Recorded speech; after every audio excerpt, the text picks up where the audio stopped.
Eccentric Tales. It's my debut work in the world of fiction. Have some characters in Panchkanyas, which is one of the Yeah. tales, are powerful. They have superpowers. Panchkanyas themselves are superheroes, so it all revolves around their powers and how they uh, wield that power into the world. So, what does your writing routine look like? So, do you plan or plot, or is it more intuitive or spontaneous? I messaged you about it being a non-fiction because I Yeah. judged it from the cover. I thought it is non-fiction, and I read the blurb and I was like, this must be a non-fiction. If Eccentric Tales was turned into a movie, who would your dream cast would be? Hello and welcome. This is the 46th episode of TLB Author Interview Series, and I'm your host Monika. And today we are incredibly honored to be speaking with Jyotsna Rao, a multidimensional artist, a storyteller, and the author of Eccentric Tales.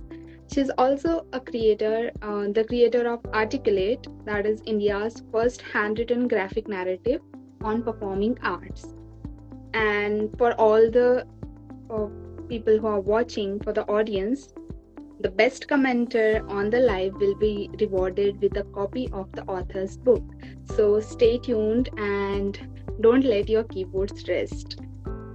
Okay, Jyotsna ma'am, please go Hello. ahead, introduce yourself to our audience and tell us about your book. Hello, everyone. As Monica has already introduced me, I'd like to immediately jump into my book. It's called Eccentric Tales. It's my debut work in the world of fiction. It's a Yeah. mixed anthology which has two stories, tales, and two plays. And this is also my first work. And it started as, a ritual of writing my poems in a book. And then slowly, through the course of 1 year, it transformed into a book. And then now it is in the form of Eccentric Tales. Okay, ma'am. So, what does eccentric mean? Like Uh, regarding a book, what does eccentric mean? so when I coined the word eccentric, when that word came to my mind, it was Yeah. when I was writing the first story, which is Eccentric Tales, and the character in the story, Miss Garner, she yeah, I don't want to tell the whole story, but she has eccentricities about her, which it is like she has nightmares, and there are other characters in the other tales who also have certain quirks about them. Like, for example, Padma Lakshmi is, a yogini, and she has knee-length hair, and she just has one eye. All of my protagonists are quite outstanding in their ways. So I thought, why not, term it as eccentric tales? Okay, very And well also thought. Mad Hatter. A lot of characters have these qualities about them. Also Mad Hatter in the play Who Am I? Okay, so all of your characters are um, something different from normal, what we consider normal. Yeah, it's fiction and it's fantasy. So yeah, not realistic. I wouldn't call the word normal, but then slightly not realistic in the sense that if you can understand what is real and not real. A lot of Yeah. my characters, yeah, they jump the parameter between the real and the unreal and the world of reality and fantasy. Yes, there's also mention of magical realism, I guess.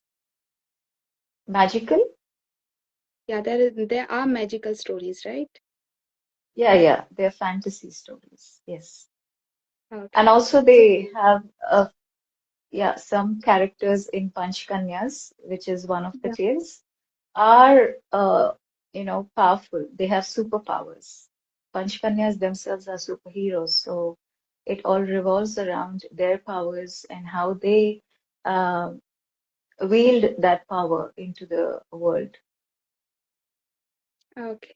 So your book Eccentric Tales is truly genre-bending anthology. What was the Right. spark that inspired you to write this collection? Like, what was your Well, inspiration behind this? as I said, it was just in Jan 2024, I started writing poetry Yeah. and started writing it religiously every day in a journal. And that somehow started, transforming itself into a few stories. And then I sat down and wrote about Miss Garner and her lover, Miss Wagner. So that is a queer twist that I have also explored in the story Eccentric Tales. And from there, once the whole story of Eccentric Tales got constructed, I then uh, wrote Panchkanyas was something, sorry, I jumped to Panchkanyas, but this is a visual, a graphic narrative which I had done many years ago. And Yes. it was just a few visuals, like 6 to 8 visual stories in the form of just a drawing. I hadn't elaborated the story. So I thought, why not? Because I had already started the journey. I just sat down and elaborated, and then it just flew. The words just flowed very like easily, and that's how that story also evolved, and that's how the whole mixed anthology formed. Okay. I So didn't as you, actually, sorry, yeah, please I didn't continue. actually, yeah, I didn't actually decide, like, I didn't have it in my mind because I'm not a writer actually. I'm Yeah. just a poet. I write a lot of poems. But this was an urge. It was a very strong urge for me to transform my writings into a book. And for almost 5 months, I was obsessed with it, starting Feb this year till about um, May end. I was sitting and just writing this book. Okay. So as you said, many of your characters are outstanding and they face internal conflicts like gender dysphoria, nightmares, and body dysmorphia. So what are these terms? Like they seem a very medical kind of terms, and what led you to write so sensitively about such deep, difficult topics? I think it's always been my vision to include everything around me into my world, not really like or dislike something. And I think that somehow subconsciously plays into my work of art as well. When I create something, um, there has to be a balance, an equality between all the worlds and all the creatures. That's something that I've always worked upon. And because it's been there with me for so many years, and it also comes into the form of the stories also. And I didn't plan when I was, like writing a Mad Hatter's character, or that she would, be a rebel and resist the stereotype of how a woman should look. And also, she's a supernatural entity. So she likes to break that stereotype that is always, surrounded around women about how they should look, how they should carry themselves. So those little things that I think as a person, as Jyotsna in real life, I think that also somehow translates itself into the characters themselves. Okay. Yeah. So love and queerness are and the thrill of self discovery. Why are these central of your storytelling? Self-discovery is one of the central topics of my life also. Understanding the self is always the prime thing I have done. And also with my characters also, I wanted that for them to find a purpose, to listen to their inner voice and to their authentic selves, whatever they wanted to do. Did they stand by it, or did they give up? Did they get scared and, took up something else that the world wanted them to do? So these are the Yeah. things that I've also spoken about in the book through the characters. Not preachy, but in a way of dialogue, in a way of playfulness. They also talk about many things. It's quite progressive in that sense, imaginative and evocative of all these terminologies that you will read in the blurb of the book. Yeah. So please explain these terminologies to our audience because they are kind of difficult to understand. Which terminology? Like Self-discovery. the dysphoria and the body dysmorphia and all of these terms.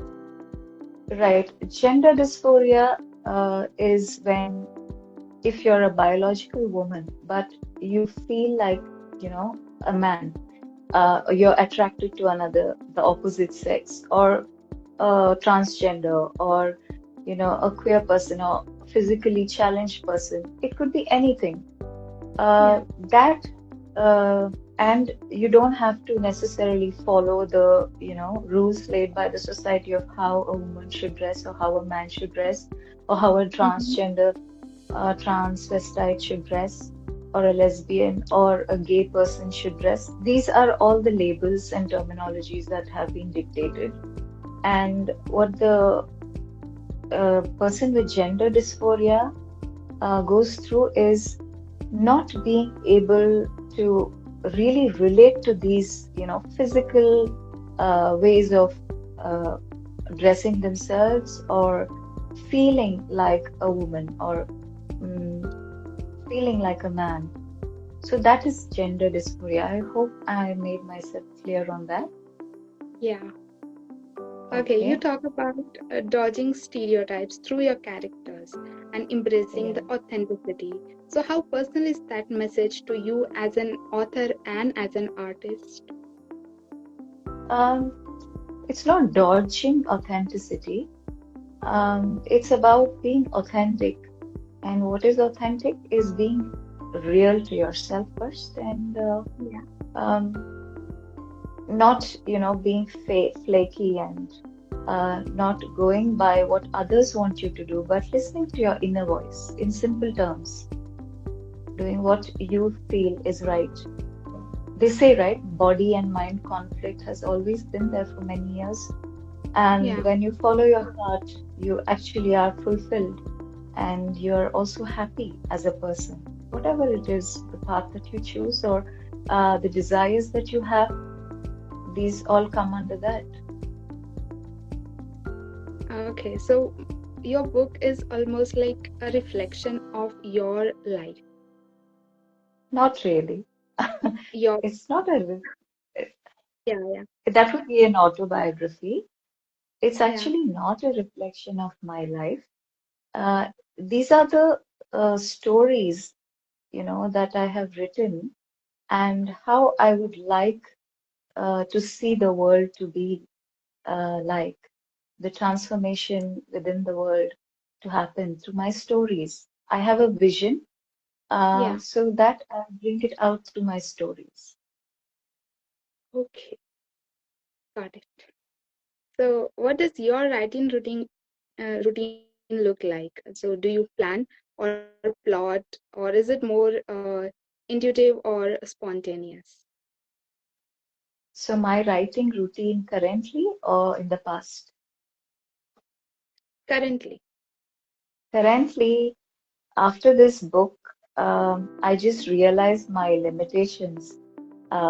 So those are like, not telling the reader the story, but showing them the scene so they themselves can imagine.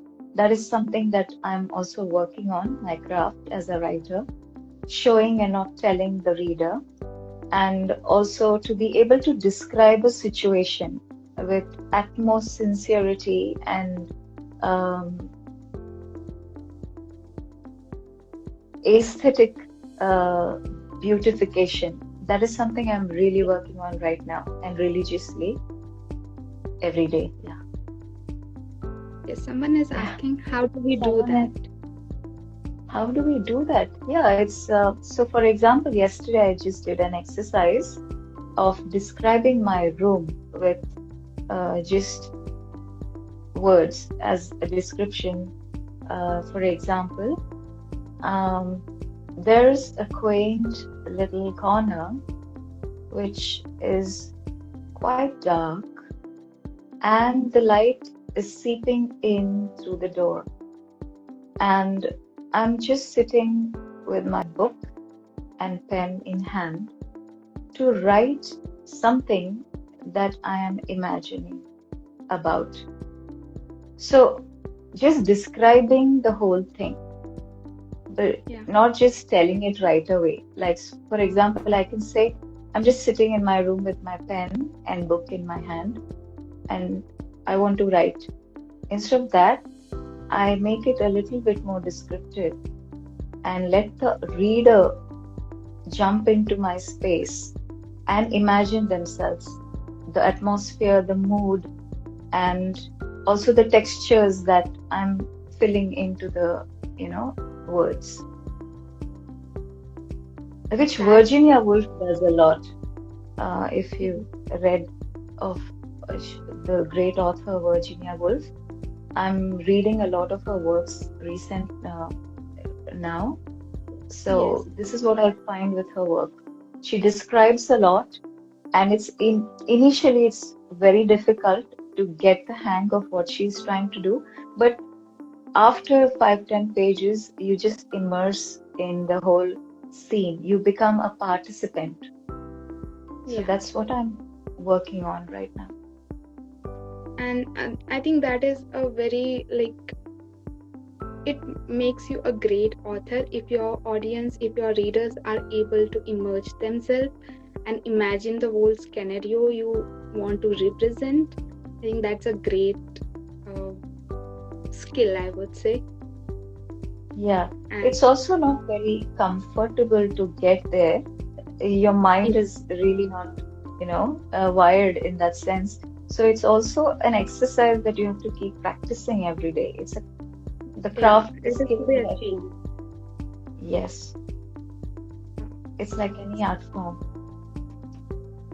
Is Is it it necessary necessary? to describe a lot, or is there any other way without describing much or maintaining the details? What some authors do is they just tell some Yeah, stories, which is more, they have the command, right? When they do that. When you show and tell less, what happens is the reader is invited into the scene. The reader is invited to immerse into the whole scene. And you're not taking the reader as a passive participant, but an active participant. So I find that very interesting. It's every writer's wish, whatever they want to do. But right now, after this book, I want to, try this method of my writing, where I'm more descriptive. I explain the scene, the mood, the emotion, the body language, just not by telling, but by showing the whole scene to the reader. yeah. Okay. So I hope you got your answer, Harsha. And okay, moving forward, before becoming an author, you were already a known figure in the graphic storytelling. How did your journey shift from visual narratives to written fiction? So, not just visual art, Monica. Yeah. My world of art includes dance, theater, yoga, Oh, writing, and visual art. So, I keep shifting with these ways of expression, and don't really decide on what I'm going to do now, but it just kind of magically happens. It's quite mysterious also, the whole process. yeah. And when I write now, it's the writing has an upper hand over me, and I have nothing else but to submit when the writing news appears, and then she says, right, I have to just surrender and write. That's it. So it keeps shifting. Okay. So, as you said that you are also like you are before writing novel, you were writing poetry. So, are you still Mhm. writing poetry, or you plan to publish a poetry book or something?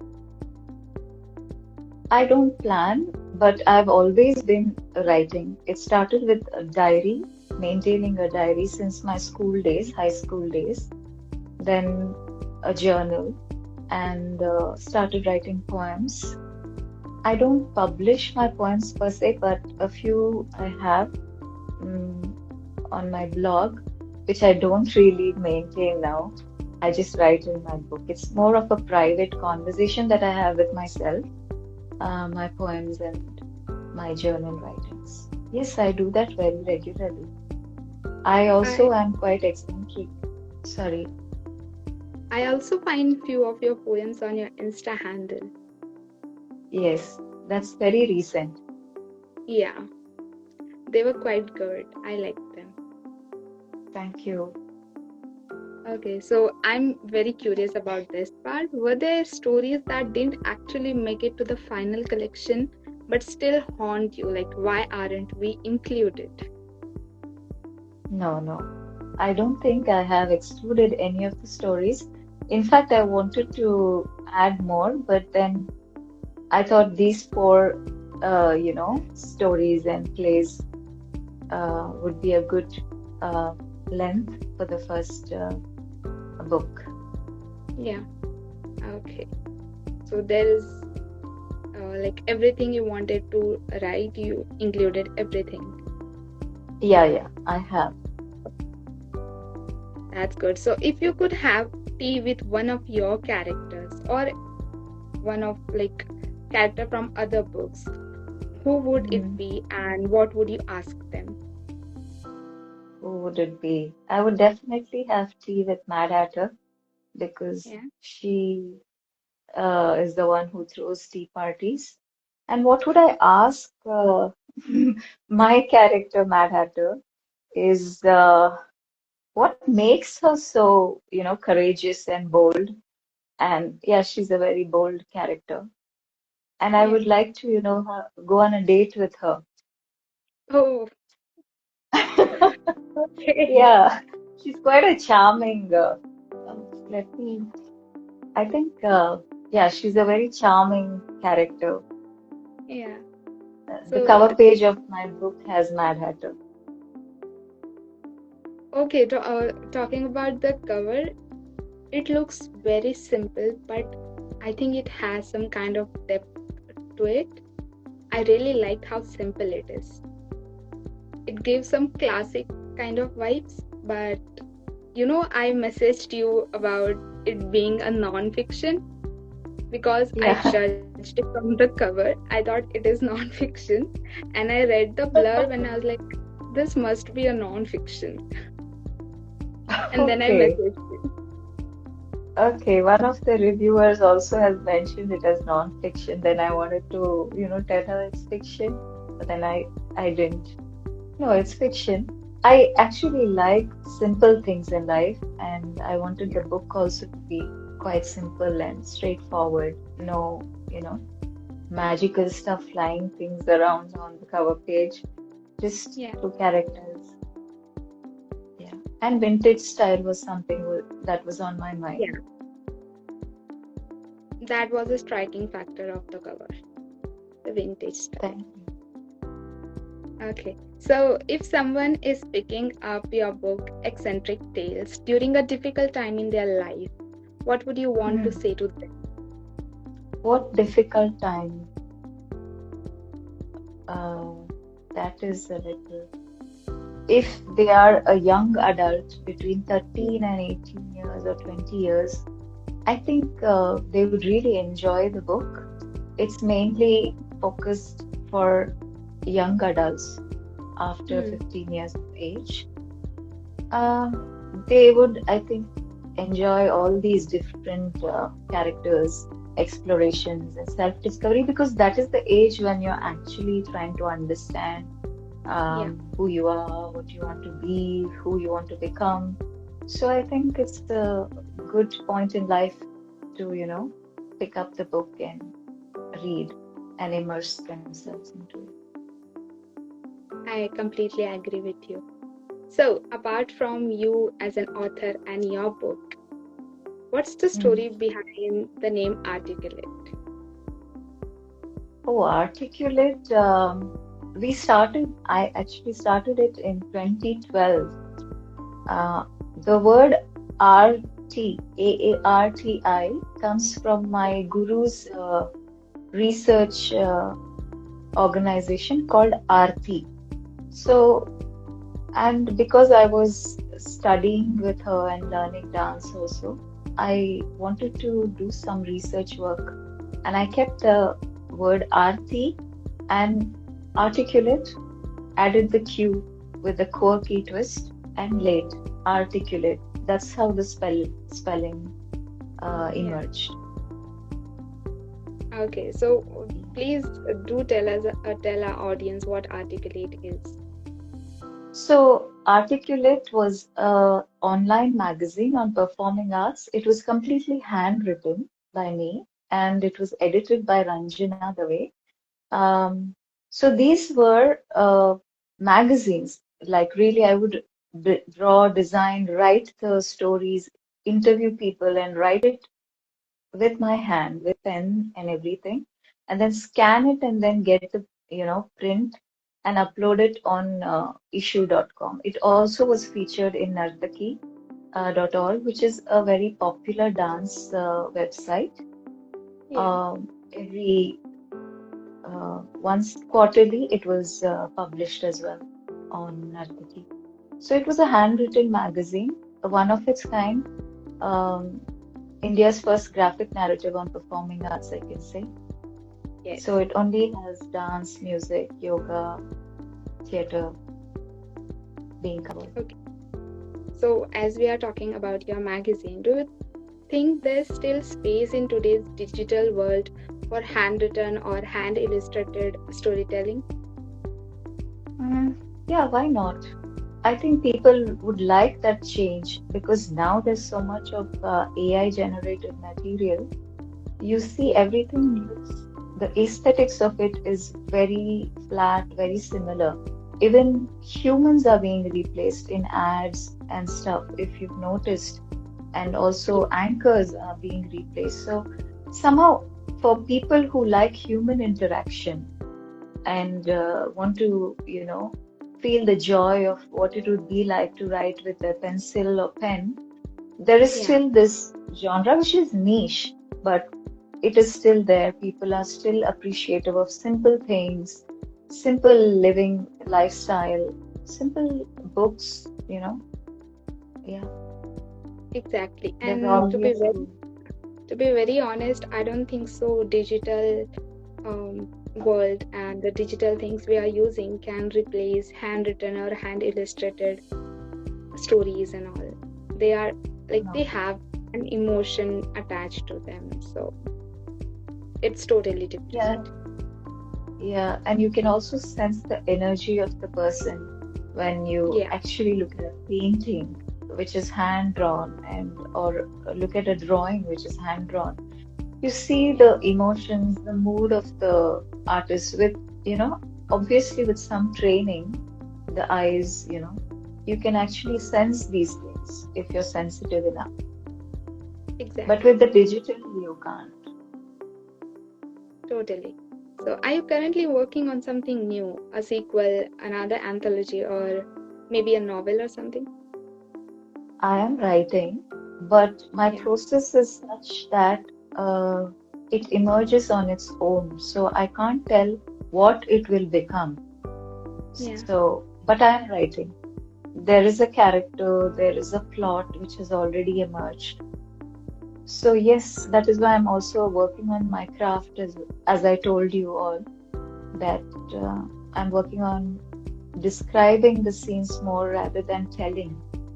That is something that will also come across with this work. I don't know when it will be published or in what yeah. form, but yes, it has begun the process. Okay. So the end is yet not decided. It will come in picture with time. Yeah, like nature, everything gets done, but in its own time. Okay. So we'll have a quick rapid fire round. You'll just have to Oh, answer what comes to your mind first. okay, Okay. okay. So a character trope you secretly love. Character? Trope. What? I didn't get that. Sorry. I'm bad with Okay. rapid fire. It's Character okay. trope. Yeah, it's something Can you similar to elaborate, like please? we have like in romance we have desi romance or like arranged marriages and something like that. Okay, then I think love. Oh, okay, I get Yeah, it. it'll remember on love. Yeah. Okay, writing in silence or with music. Reading music. Like it's called Reading. reading music. Yeah. Playlists. I work with playlists. Yeah. Oh, Classical. Yeah, like that. okay. Monika has to give options too. Okay. No. I'm the host, Harsha. Okay, pen and paper or laptop. Pen and paper. Obviously, I get it, that much I got it. Okay, if Eccentric Tales was turned into a movie, who would your dream cast would be? B. Wow, so many characters in my take. Okay, let's take Miss Garner. I think I would like Kate Winslet to play Miss Garner, and Miss Wagner would be Kate Blanchett. Okay, I don't know them, honestly. Kate Blanchett. I Okay, am very bad with movies. I rarely watch movies, to be very honest. okay, not a Okay, problem. yeah. Your comfort book when life gets tough. Mm, Jhumpa Lahiri books. Mm, yeah, I have heard about them. And I also saw them, I think, on your Insta handle.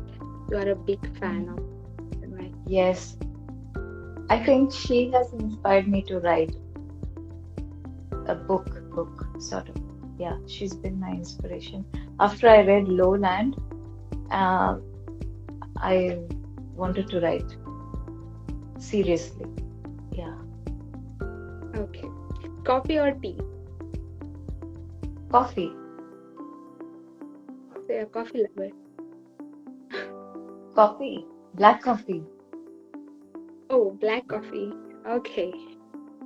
I tried it once, but didn't like it much.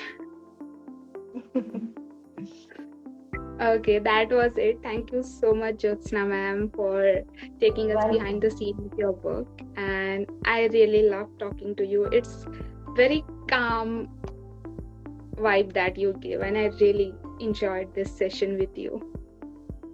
Same here, since I'm not able to see, uh, but I'm just hearing your voice. It's been a pleasure talking to you, Monica. Okay, thank you so much, ma'am. And we hope readers continue to carry your characters in their hearts. And those who haven't yet grabbed the book, go grab it and you will not regret it. So, until next time, stay curious and stay kind. Never stop exploring stories that speak about the soul. So, everyone, thank you so much, ma'am. Thank you so much for joining us. Thank you for inviting me. Okay, see you. Bye.